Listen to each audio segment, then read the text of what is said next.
Stories that matter. The journey of life from birth to death is an extraordinary trip, sometimes filled with great joy and excitement, but at other times filled with pain, sorrow, and disappointment. Stories That Matter shares both extremes with you. Sometimes our stories will make you feel very happy, but the journey of life is not all happiness. Other times, the journey of life will make you feel sad, for all of us have experienced both extremes. Stories That Matter will begin right after the break with a story that will touch your heart in the journey of life. Welcome to Stories That Matter. I'm your host, Doug Thompson, with my special guest today, Lance Stafford of Cloverton. And if you're living here in this general area or throughout Kansas and other parts of the United States, you've heard of Cloverton and you may have seen them perform somewhere. Lance, thank you so much, buddy, for being here. Yeah, thanks for having me, Doug. Tell me about your music history, because you're a young guy. I've known you since, well, I think we were talking before we went on, and first met you maybe in 2006 or 7, somewhere along in there, and you just finished college in Manhattan. And so I know quite a bit about your music, because I've watched you grow from a pretty young performer right on up to a veteran performer. So tell me about it. How'd you get involved in music? Yeah, well, the long story, I guess, my dad was a music teacher. So growing up, he taught elementary school music, and then he was a piano teacher too. So piano was kind of the first exposure. We sang in church like at a young age, but learned the piano starting about age 7, and then just really took a liking to that. And so as I went through junior high, high school, like I played a lot. I was involved in music. Wrote a couple songs. In high school? Yeah, they were really cheesy love songs, but they were. It was an outlet, creative outlet for me. I enjoyed, and then I got to college, and so I got involved in a lot of things. I went to K-State, but didn't really pursue music. I mean, I had music. I was part of some different music outlets, but so you mean like some bands? Yeah, I mean, I never really played in a band. I sang in like the men's like glee club, and I would do stuff. I was part of a fraternity, so we would lead some worship nights and stuff like that. I was involved in church, music stuff during college, but and would write music kind of as just a side fun thing. But one thing I do remember doing is at K-State, I would go into they have these rehearsal rooms at McCain where the music department is on campus, and I would lock myself in a rehearsal room which had a piano in it, and it was basically a closet with a piano in it. And there was a little window, and you'd sign up for times to like rehearse, and so I'd go in there and just sing and play any song that I knew from the radio or anything, because I could hear things and play them. You could just remember the notes? Yeah. I was like kind of a musical photogenic memory, or whatever they would call it, and so playing by ear actually is what they call it. Well, so Lance, when you went to college, what were you majoring in? So I actually, it's funny, I was going to study art. Like drawing, painting. I had a great art teacher in high school, and I thought I wanted to do that. It's like I'm creatively like wired, and so that was something I wanted to do. And my dad was a music teacher, and so I didn't want to just be a music teacher. Not that I didn't want to be like my dad, but I didn't want to just do that. And so started in art, and then I had a better scholarship in a different department, and so I left art and I went into the College of Ag for a while. I was from a rural town in northwest Kansas. Hill City is where I grew up, and so had strong ag ties, and I thought, well, maybe this is what I should do for a living. But never was. So I did that for a couple years, and then decided that it was time to actually get a degree and not just go to school. And so I finished with a degree in education, but not music ed, just elementary education. Really? So I thought that I could maybe teach sometime, but it too was like a creative outlet, coming up with plans and ways to creatively teach kids. It was kind of fun. And my family was all teachers. My mom and dad both were teachers. My grandparents were teachers. My sister was a teacher. My brother got his degree in education. So it was like kind of a common theme. But then once I graduated, I decided to just put that. I didn't want to be a teacher for 40 years and look back and be like, I wish I'd pursued music, because I had a desire to. So I got some recording equipment and started writing my own and recording my own stuff in my bedroom, really. And that's kind of how I got kick-started into music. And then a couple of years later, I met a guy who was planting a church in Manhattan, and needed a music director, worship leader. And so I said, well, I'll give you a year and then I'm going to leave Manhattan. And then 3-4 years later, I was still there, and then met my band. Like, the band was part of the church because I'd met them. They were musicians there, and so it's just, the whole thing kind of just started kind of randomly like that. Oh, so. What a cool story. Yeah. Where did you do your student teaching at? Woodrow Wilson in Manhattan. So with the teacher who retired a couple of years after I was there. Great school. I loved student teaching. Like, I would still like enjoy teaching, I think, but I enjoy the music right now too much to say I'm going to step away from that and teach. But I use my degree a lot. I have 2 kids at home. I feel like I use a lot of my education in just a different way, Yeah. So. That is so neat. What a cool story. Yeah. We're going to cut away and take a break here in just a few seconds, but when we come back, I want to tell the viewers a little bit about the first time that I met you, because you didn't have a family, you didn't have a wife and kids yet. Yeah. And that was an interesting story. We'll be right back. You're watching Stories That Matter.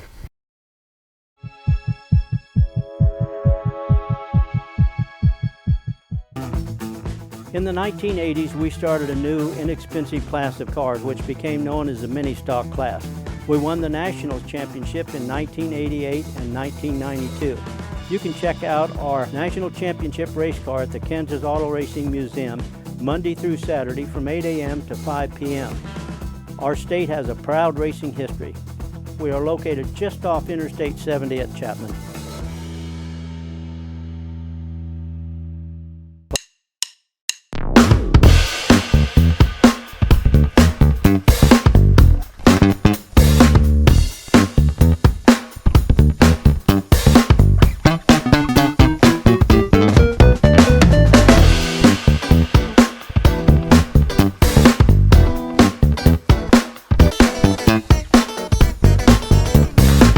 Sharing the gospel by wearing the message. Cindy's Hope is about reaching the nations for Jesus Christ through Christian education. Who come to school to learn they have destiny, they have purpose. They are created by the God of the universe to demonstrate His glory here on earth. Cindy's Hope teaches reading, math, English, Bible, social studies, and science. We prepare young minds to go further in education and even back to their communities, stronger, wiser, and better equipped.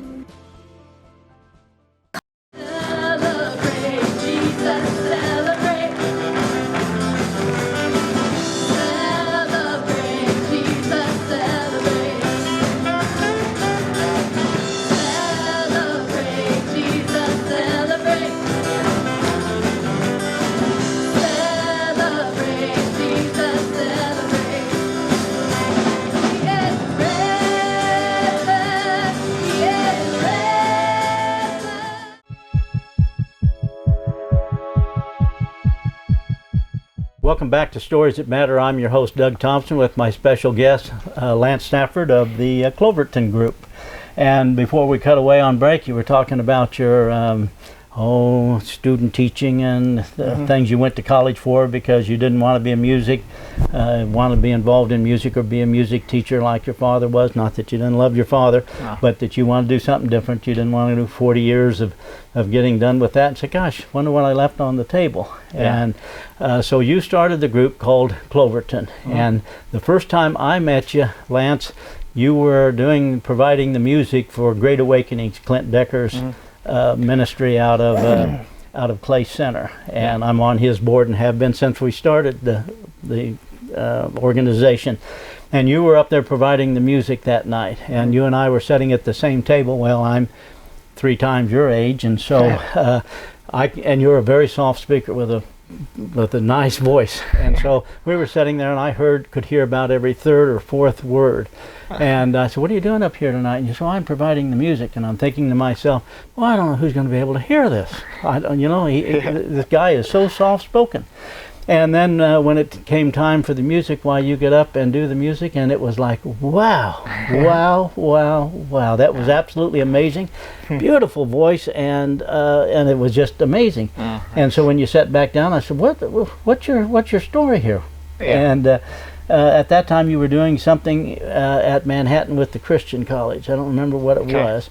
And then you told me, you said, well, we won a contest, so we're headed off to Nashville, and we've started a group called Cloverton, and we're faith-based Christian music. And so I said, what are you doing in Nashville? And you said, well, we're going to go down. We won recording time, so we're going to go shoot some, film some, and record some songs that we've written.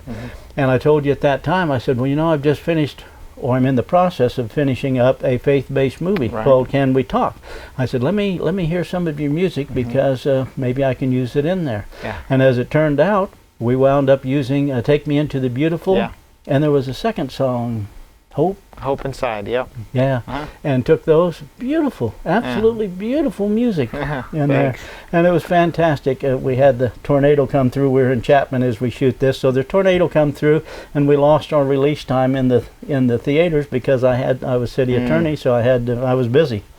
And so we didn't get to put that out. It came out later, but not nationwide like it would have otherwise. And so it was absolutely amazing. So tell me about Cloverton. Well, yeah, it kind of, you know, when I finished school, I knew I kind of wanted to pursue music. I was writing songs, and I wanted an outlet.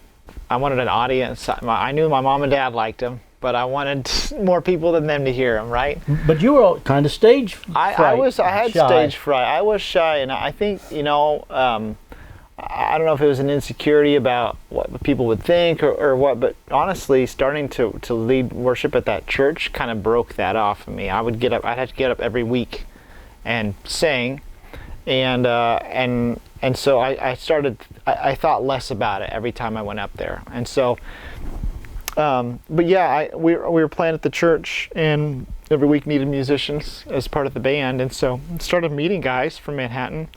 And so they kind of became the band, Cloverton. We would play every week at church, and then we won that contest. And so, you know, we actually won 2 contests. The first one was, I think, right before I met you. I entered a couple songs in a contest in Nashville. It was like a talent contest. And I didn't tell anybody I was going. I entered them and went and traveled up there during the Dove Award week. For Christian music, and I won the songwriting and the performance category on my own. So once that happened, I called home and said, hey, I'm in Nashville, just won this contest, you know, and kind of explain what's going on. And so it all happened really fast then. So we went back to record, picked a name, which is very random because we didn't have a name, and that week we stayed on a street in Nashville. How did you pick the name? Yeah, so we were on a street in Nashville that week when we recorded. We were staying at a guy's house that we had just met, and the name of his street was Clover Nook in Nashville. And so when it came time to pick the name for the record that we released, we liked Clover Nook, but we didn't like the Nook. So just changed the end of it, and it just stuck. And so fast forward about a year later, we ended up entering that song "Take Me Into the Beautiful" in a different contest that Toby Mack ran through a camp that he runs called Camp Electric, which is like a worship camp for musicians and young people. And we won. And so that is really kind of what catapulted our career. We played on a couple of Christian cruises. We had that song went to radio and was pretty successful. Take Me in the Beautiful. And started crowdfunding a new record. And so we were independent the whole time. We never had a label. Really, that like we've just kind of done it grassroots kind of style, and so kind of build it as we went, and and so we've been doing it 10 years now. Over 10 years. Went by in a hurry, didn't it? I feel like I've been telling people 5 years for like the last 5 years. You know, they say, how long have you been doing this? It's like, 5 or 6 years, and then I realized, oh wow, it's been over 10 years. So yeah, it's crazy how fast it goes. You wrote Cloverton. Take Me Into the Beautiful. Yeah. And how long did it take you to write that? You know, some of those songs, sometimes I'm a perfectionist. I have those tendencies, and so I like to rewrite songs. But I feel like that one, it was pretty like first draft done. And it was done in the basement of the house I lived in an afternoon, really. Yeah. You know, I've heard that from people who are talented in that area. You know, I've mentioned we had Frankie Valli. Yeah. up here, Valen's up here earlier, and Frankie was telling me when I'd ask him about writing this or that, and he said, oh, you know, if it flows, he said, you can write them in just a few minutes. And he said, the ones that I spend hours and rewrite, he said, it doesn't turn out very good. Yeah, that's so true. And so that was certainly true for you, because you were used to rewriting and going back and letting it set and pick it up and do a rewrite. In this case here, you just wrote, Take Me Into the Beautiful's a amazing song. Yeah, thanks. And we're going to put your contact information up on the screen. Okay. And so they'll be able to go to your website. Great. And take a look and see at the music and listen to some of it. And we'll play a little bit of Take Me Into the Beautiful as we cut away to break here. Okay. And we're going to take a break, and we're going to be right back after these messages. But enjoy this part from Cloverton. See you after the break.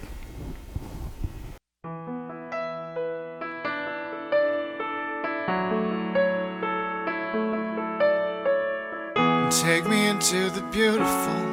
Won't you take me back again? With the love unexplainable, come and fill up this dry land. Let it open our eyes to see a world we've never seen. Let it open our hearts up to feel you inside of us, here inside of me. Take me to the beautiful, where the rivers flow, where the love that never ends. Oh, I wanna go to the beautiful, oh, la la la la la. Take me to the beautiful, where the faces glow, where the light that never dims. Oh, I wanna go to the beautiful, oh, come on and take me again.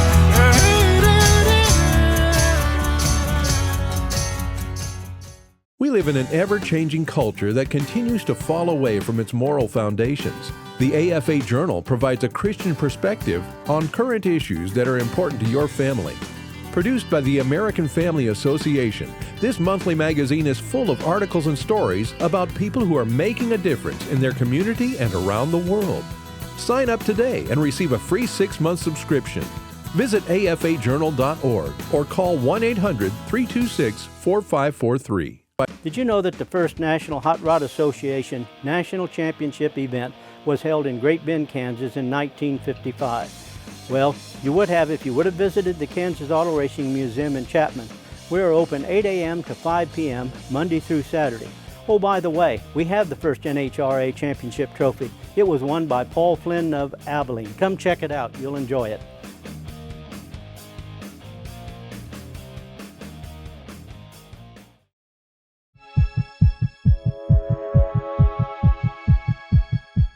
Welcome back to Stories That Matter. I'm your host, Doug Thompson, and I'm visiting with Lance Stafford. I hope you've had the chance to hear the first part of our interview. If you haven't, you'll be able to catch it on a replay or get it from the website and take a look at it. Lance is the big cheese with Cloverton. Yeah. You're the one that owns the band? Yeah, I do. Yep. Okay. Yeah. And you determine who's a part of it, and that's always a process that's changing a little bit because people go off and do other things and so forth. And tell me about your family, because when I first met you, you were just a single guy and headed off to Nashville, and so tell me about your family. Yeah, well, I think it was around that same time that my wife and I started dating. My wife is from Clay Center area, family is around that area. I met her in Manhattan, and we hit it off, and our stories, it's like most love stories. It's got its peaks and valleys, but we ended up together and got married in 2009, which is about the same year that Cloverton started. Mm-hmm. So I don't know who was crazier, if I was crazier or if she was crazy, or maybe both of us, but we've never known anything different. They both kind of started at the same time, and then a couple years later we had our first kid. So my wife is Gabriella, and my first son was named Jude, and he's 7 now. He's first grader. He's got a lot of me in him. He resembles me. He's got my complexion. He's really imaginative and creative, and a lot of things he does remind me of me when I was a kid. pretty musical, but we're not going to push anything. You know, he's going to have to kind of explore what he wants to do. No, he'll go off to college and become a school teacher. Yeah, for a while, and then he'll do something else. And then we have another son who just turned 4, and his name's Eli. And he's got more of my wife's complexion, features, and even her spirit. He's just, he's a little more ornery, a little more daring. I'm a little more conservative, play it safe. Eli is not that. He's rambunctious, and he brings a lot of joy to our life too. So so that's my family. We live in Manhattan and have ever since we were married. So. And so the primary source of income is from Cloverton, the work that you do, and you're on the road an awful lot. Yeah, I mean that's what I've done full time. I mean, I worked at the church. That's kind of where the band started, and we had some wise counsel early on tell us, you know, don't just move to Nashville to try to make it. Like let this, meaning let the music or Cloverton overtake whatever you're already doing full time. And at that time, I was working at the church as a worship leader, pastor, and then we started playing shows a lot more often, and I was trying to balance both of those things, you know, the church and then pursuing music on the road, and got to a point where it's like I'm going to have to choose one because they're both not getting my full attention, and then they're both going to suffer. And so I went with, you know, the church was very gracious and said, you know, as much as you want to be on the road, be on the road. But it got to a point where it just was too much, and the church needed someone more consistent.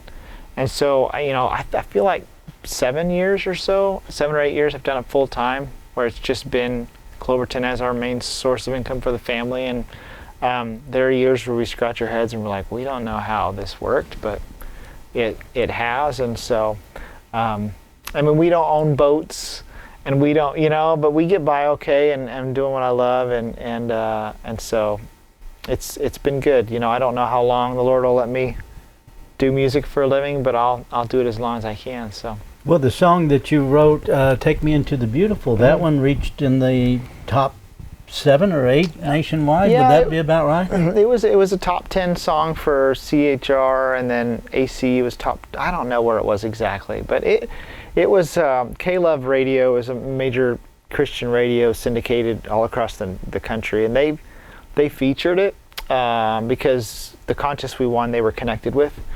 They featured it, and it became like the most downloaded song they'd ever featured on their site, and so people really liked it. I don't know, chart-wise, I'm not sure where it ended up. I didn't pay that close attention, you know, but yeah, I mean, it was a really important song for us for sure. So you've got another song out that I've heard called "Hallelujah." Tell me about that one. Yeah, so that's an interesting one, because that's an old song that's been around a lot longer than Cloverton has been. And then it kind of made a resurgence in the late 90s. It was in a movie called Shrek. It was a song written by Leonard Cohen, and when I was a part of the church, we would rewrite familiar songs and rewrite lyrics so that people that weren't familiar with church, or they were coming for the first time, they would recognize a tune, but the lyrics would be more like Christ-centered or whatever, Christ-focused, and made them feel less like unfamiliar with everything. And so that was one of the songs I'd rewritten, was the Hallelujah song. You rewrote it? Yeah, around Christmas time, wrote a Christmas version of it, wrote a couple versions of it, and we would do it at church. And then, it was probably 2012, our management said, hey, you should put out a Christmas song this year, just do a video on YouTube. And so I said, well, I have this song, it's a little different than what we've done as a band, but we could come up with a version and do it. And so we recorded it in a matter of days in Manhattan, like at Varsity Donuts, shot the video, and put it up online, and like it just kind of took off. And then later, fast forward, like we'd gotten permission to cover the song from Sony, who owned the song, and then they discovered that we had changed lyrics, and so they understood it to be a derivative, which basically means that you can't do that with a song like that. You have to get the appropriate permissions. And so we thought we'd had them, and they'd granted them, and then it was not that. So they said, we need to take it down, and so we did. But it had lived out on the internet for long enough that people had access to it, and it would kind of live forever. And yeah, so, that first 10 days of it, didn't it shoot up to like #1? It was number 1. I remember on Christmas Day looking on the charts and seeing that our song was #1, and it was like, this is very surreal. In 10 days' time. Yeah, wow. And so people just responded to it, and so we, it's been an important song for us too, but it's one that we can't record. We can't put on a record, and people ask that all the time. Why can't we have that? And it's because we, unfortunately, we're not Sony. We can't grant that permission. Yeah, So don't have the rights for it. Yeah. Wow. How many days a year is Cloverton out on the road? It's changed. It's we used to be out 100 shows a year probably for a number of years, and it's slowed down over the last few years, partly just because the nature, the landscape of the industry has changed, and there's a lot more touring happening, so the market's saturated. And part of it's just, when you put music out, there's got to be a demand for it, and so we're trying to find the balance of like, how often to play and where we need to be and what we need to be focusing on, and still love creating and writing music, but there has to be a demand for you to be out there, right. Right. And so figuring out ways to kind of create that too. So yeah. Tough industry. Yeah, it is. We're going to cut away, take a break. You're watching Stories That Matter. We'll be right back.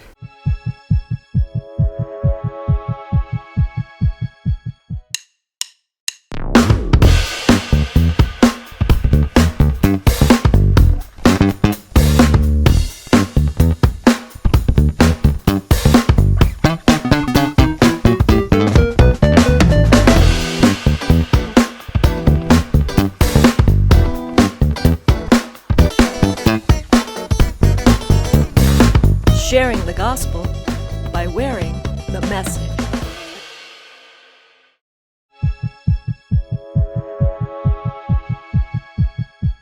Welcome back to Stories That Matter. I'm your host, Doug Thompson, with my special guest, Lance Stafford of Cloverton.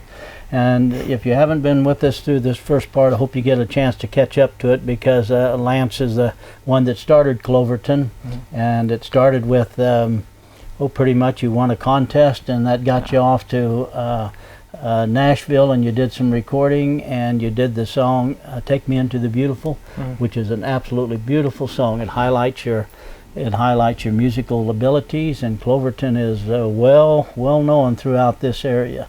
And I'm proud of you, son. Proud of all Thanks. of the family man that you are, and of the work that you're doing, because you have a God-given ability, and that's awesome. Thanks. Lance, thank you so much for being thanks. here. Thank you you. take care. All right. Hope you've enjoyed watching Stories That Matter with Lance Stafford.